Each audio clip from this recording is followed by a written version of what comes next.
Live from Fargo and serving you on TV, online, and on the go. This is Valley News Live at 6. It's the season of giving, but as a buyer, you need to beware. One whistleblower says a business ripped her off with a bogus gift certificate. Valley News Team's Ryan Laughlin has what you need to know when dealing with gift cards. I'm very upset about it. Around Christmas time last year, Karen Krantz got this card. Well, I think they ripped off a sick woman, actually. She says just days after she was gifted a $50 certificate, the restaurant abruptly closed. They had to have known. The card was from a dying friend. In it, a gift certificate to the Doghouse, a restaurant in Thief River Falls. We never even got the chance to try and go eat there because they closed right after New Year. She says she tried to contact the owner multiple times with no success. The friend that gave her the card now passed away. She says she wants to give the money back to her friend's family. Now she feels ripped off, real ripped off. She wants others to be wary of businesses that may be closing their doors when buying gift cards. Thief River Falls, Ryan Laughlin, Valley News Live. Multiple attempts to contact the restaurant owner were unsuccessful. If you find yourself in a similar situation, you do have some options. If you used a credit card to buy a gift card, some credit card companies have policies that will refund you money, even if the business doesn't. The only other way a business might honor a gift card is if they file for bankruptcy.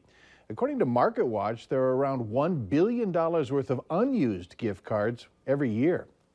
As we mentioned, this story came to us through our whistleblower hotline. If you need help with a serious issue in your community, call 701-237-6576 and leave your tip. We'll do our best to get to the bottom of it. Fargo police have responded to multiple apartment garage burglaries this week. The reports have come specifically at apartment complexes.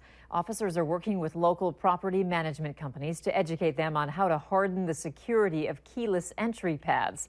Police want to remind everyone, though, especially those who are renting, to make sure that your garage door is closed when you leave. During these winter months, snow can easily get compacted in the way of the garage door, keeping it from securing completely. Coming up on Valley News Live at 9 and Fargo CW and Valley News Live at 10, we'll speak to residents in the area of the burglaries who say this has been an issue for quite some time. We've been saying this all week long, but take it easy on the roads. They are very slippery. Last night's double-digit below zero temps and today's above zero temps in the teens have been making it even tougher to drive, with the snow slowly freezing to the streets and highways in layers. We're told this weekend ice on city streets will be so frozen that the salt won't melt it. Public Works will be on call over the weekend in case the weather worsens.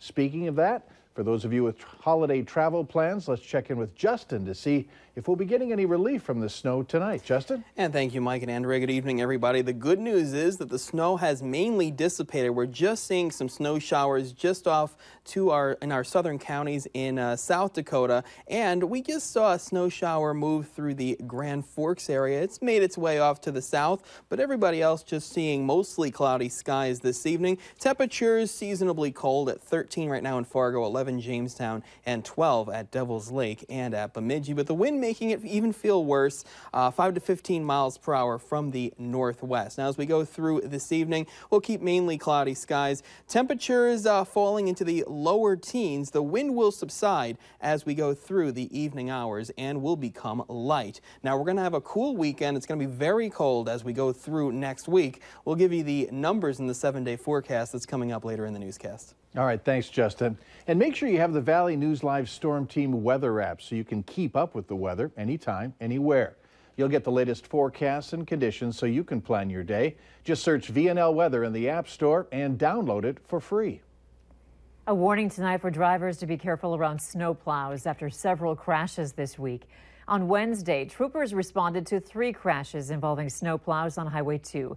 And yesterday, there was a crash involving a snowplow near Williston. There were no injuries reported in any of those crashes. The North Dakota Highway Patrol and the North Dakota Department of Transportation are telling drivers to reduce their speed and double the normal following distance when following a snowplow. They also tell people not to drive through whiteouts or snow fog caused by crosswinds or because of snow drifts being plowed. Snowplow operators will pull over and stop when it's safe to allow traffic to pass. A trial date is set for a man accused of beating a 13-month-old. Adam Sunby of Underwood, Minnesota, is facing charges of assault and malicious punishment of a child. Those felony charges are the result of an incident about a year ago involving his girlfriend's little boy, Ian Underwood. The child had been hospitalized in the Twin Cities and for a time was listed in critical condition. We don't currently know the boy's condition. Sunbee's trial is scheduled for April 10th. It's Friday, which means it's time to take a look at this week's Valley's Most Wanted. Police say Seth Vogel is wanted for aggravated assault. His picture is right there on your screen. You can call your local law enforcement if you have any information on Vogel. Special assessments in Fargo should end. That's the belief of City Commissioner Tony Gehrig. Gehrig says there are two basic types of special assessments in Fargo, those funding new infrastructure and those replacing existing infrastructure. Gehrig adds that ending new infrastructure specials should be easy. Just stop doing it. Instead of the city playing the role of the bank, we can allow private banks to retake that role. Gehrig adds that he sees value in ending special assessments and instead utilizing a more predictable and equitable system for all Fargo residents. A federal agency is turning to the University of North Dakota to help alleviate a pilot shortage. U.S. Customs and Border Protection is offering part-time jobs to underclassmen at the Grand Forks School with hopes they'll help protect the country when they graduate. Students will work as aviation enforcement trainees and earn as much as $14 an hour while going to school. There are $100,000 a year jobs waiting for them when they graduate. The so-called Pathways program is open to sophomores and juniors at North Dakota, which was selected for the fledgling project partly because it's close to the security branch that guards the northern border. The UND Aerospace Assistant Dean says the program illustrates opportunities in aviation. He says regional airlines are also recruiting students as sophomores. For those looking for some outdoor fun this holiday season, local park districts are lending a helping hand with that. Warming houses have opened near area hockey rinks and sledding hills throughout Fargo and West Fargo. However, over the next few days, the warming houses will close earlier than normal due to temps dropping below zero during the evening hours. We have information on warming house and sledding hill hours posted on our website. Just go to valleynewslive.com and click on this story. And remember to like Valley News Live on our Facebook. You can follow the latest news, weather, and breaking news updates anytime on your feed. Just search Valley News Live, like our page, and you'll stay informed throughout the entire day. The cold temps won't stop an annual holiday tradition from lighting up South Fargo Park.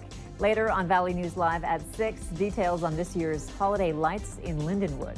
Up next, just in time for holiday gatherings, there's word of a stomach flu outbreak.